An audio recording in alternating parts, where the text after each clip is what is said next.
Pedalangan adalah nyanyian atau tembang seorang dalang ketika ia akan memulai suatu adegan atau babak dalam pertunjukan.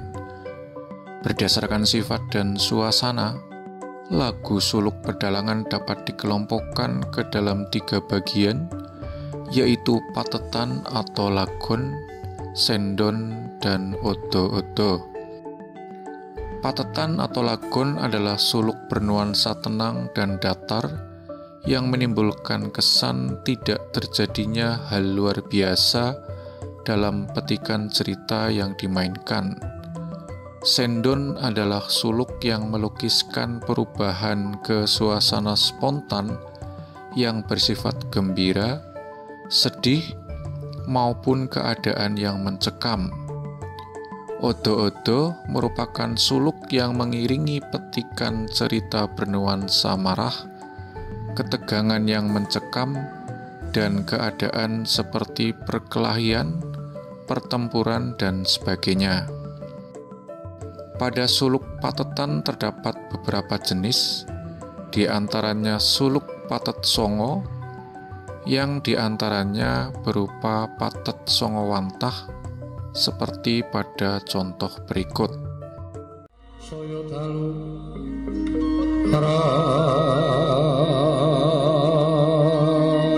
raras abyar sorot lintang kanggo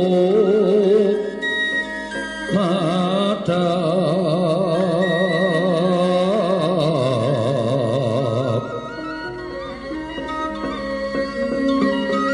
tuti sonya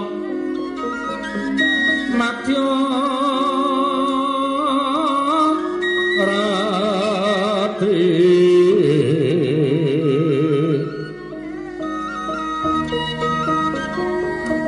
lumrang gandaning pos pita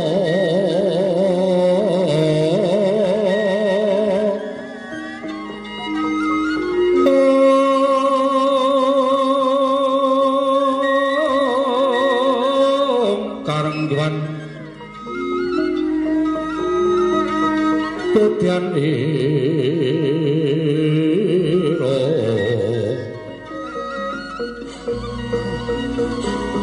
sam tujo warong brengeng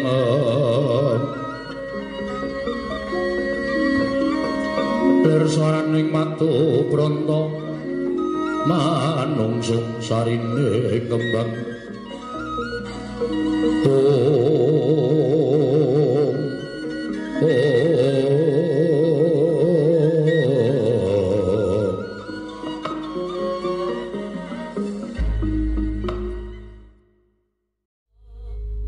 kayune Purwasa jati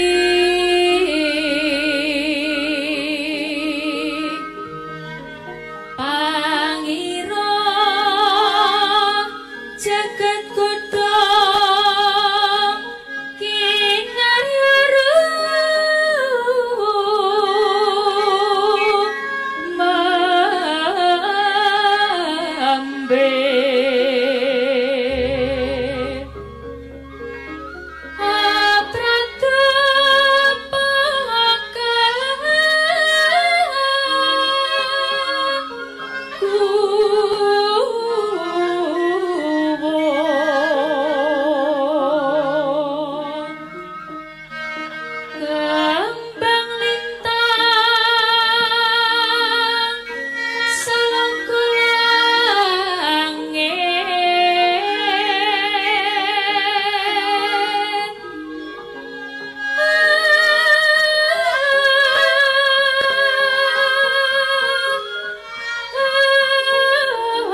ucak koso